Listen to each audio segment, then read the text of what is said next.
Basically, spirituality and mindfulness is one of the cures to anxiety and panic attacks. Let's get it today. Yeah, I'm inspired. I'm inspired.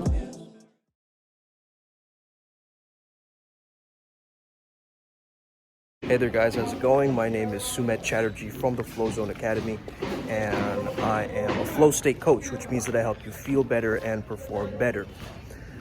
Today I want to speak to you guys about how to deal with panic attacks. Basically, first of all, I want you to reframe the word itself, because the word panic, you're telling yourself that you're going through panic, already your body is going to go into a panic mode. So if you think you're going to have a panic attack, just reframe the word as, I'm having a wake-up call from my body, okay?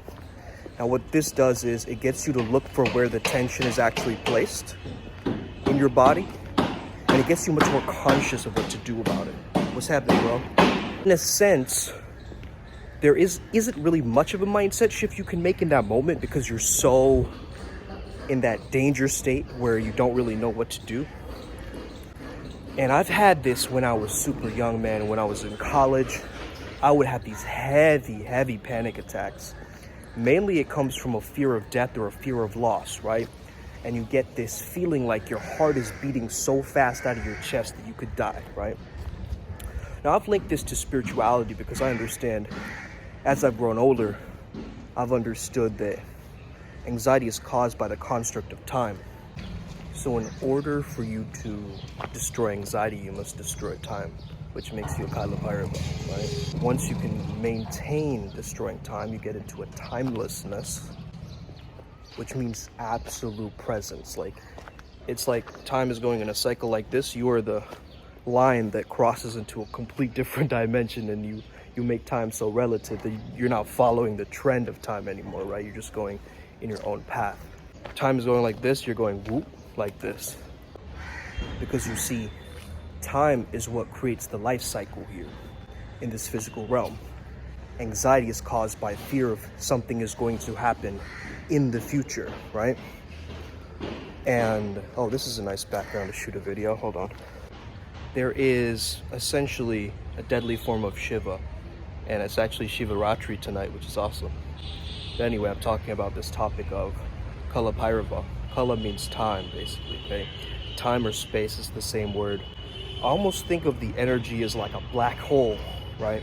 Where you destroy a time.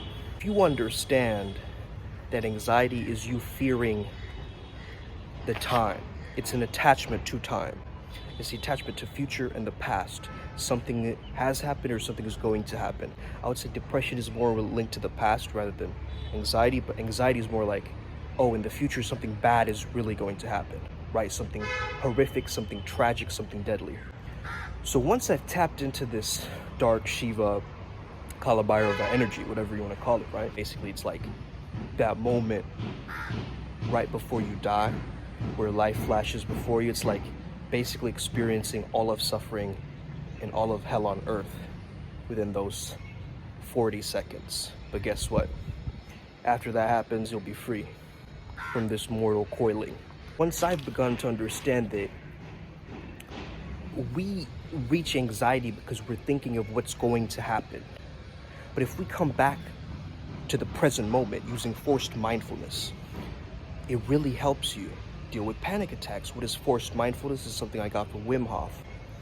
Forced mindfulness is forcing your mind in the present moment. So, like squeezing an ice cube or, something very warm, a cup of coffee. You could even taste something very spicy, something very bitter, something very sour to activate your taste buds. It could even be like, rubbing a warm towel on you. Anything that is very quick to snap you right into the present moment, okay? There is this technique that I want to first of all give you. The second technique is really going into your abdomen, your belly, okay? Your belly is where anxiety first kind of shows up. So essentially you want to do deep belly breaths. 5-second inhale, 5-second hold. Exhale with a sound for as long as you can. What this does is it calms back your nervous system. it's not so much about mindset at times, it's also nervous system regulation, right? So having some techniques like this will really help. The second thing you can do is hand over your heart, releasing oxytocin, okay? Gratitude and linking to your heart is not going to give you that much anxiety because you're focusing on the present, what you appreciate about the now. So it's like telling yourself, what can I appreciate about the now right now, okay? What do I appreciate right now? Right now I'm outside. Right now I'm seeing all this nature, being around, trees and things like this. I'm shooting a video. All the things that you can list, just start listing with your hand over your heart. Closing your eyes will then give you a focus. Let's say that you're going to take off a plane in the air and you have a fear of flying, right? You have anxiety, getting a panic attack. Well, in that sense, you're putting so much focus and so much intensity into that one moment of you flying and taking off, right? And you're perpetuating it using your own mind, right? The storyline is being like, oh my God, I'm going to get into the plane, then that's going to happen, and it's going to be really bad. And the mind is linking the stories and it's creating a story. So what you can do is you can focus on something completely different to that, like almost like memorizing ingredients to a recipe that you're going to cook or something like this. Or it could be like an exam that you're prepping for. You could be reading a book and really intensely reading the book and putting so much focus into the book that you miss out on the fact that the plane is even flying, So are you distracting the mind? Yes, technically you are distracting the mind. You're taking the mind away from the fear into something that takes your attention. Another thing you can do is just shake like a wet dog in the rain. This is bioenergetic training, right? You can also massage your prefrontal cortex. What that will do will put you more into your logical mind, okay? Of course, the prefrontal cortex shuts off during flow state, right? So we're not really in a very logical state, right?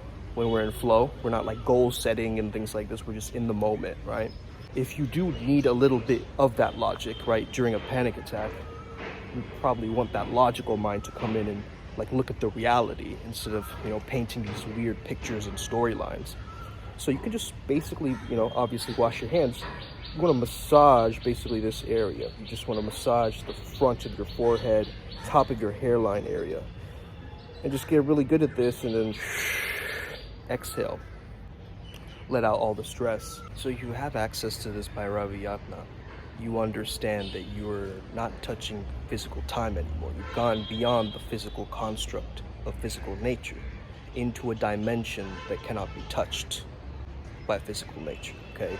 So you're accessing different dimensions. When you can access different dimensions, when you can access a transcendence of spirituality, when you can access a mindfulness of coming back to the present moment and having that dharana, that single-pointed consciousness, or that single-pointed focus or attention, you can then tap into really understanding that, hey, anxiety is not that big of a deal, and I can really deal with these panic attacks because, really they're just alerts. They're signals from my body telling me where I need to focus on next and what I need to do in order for me. So if you notice that there's pressure in the abdomen, focus on inhaling the abdomen, right? You feel pressure in your throat. You can start making humming or guttural noises or laughing even, you see?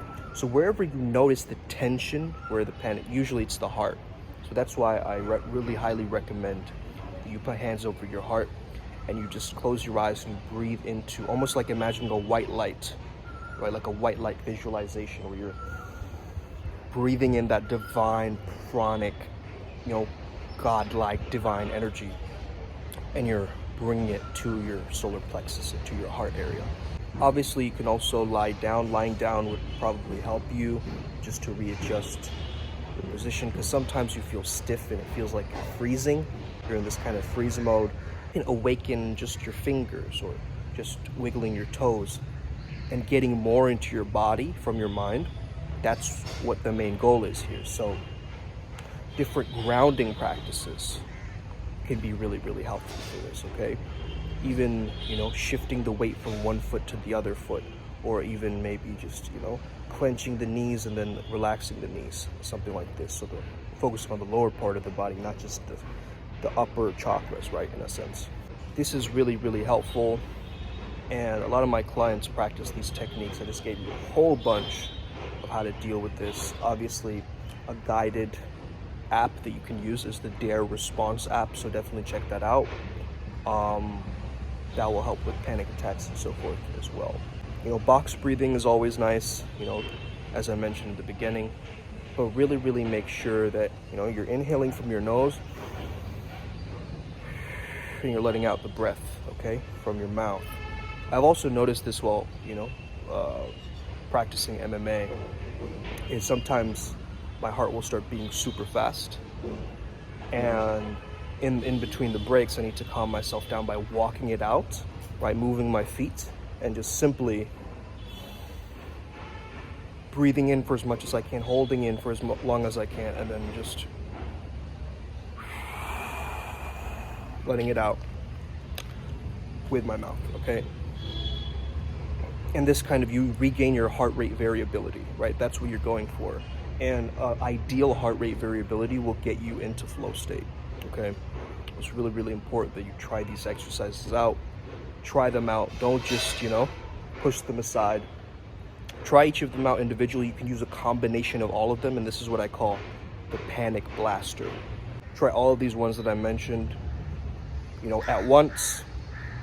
Do them in a row, and you'll slowly start to notice that, hey, I'm regaining my sense of, finding attunement back into my body. Something like a yoga practice might also help you get more embodied. So definitely worth it. I hope this video helped you out today. Have an incredible day. May the flow be with you, and stay legendary. Let's get it today, Upward Spiral gang. You already know, hit that subscribe button. Let's go.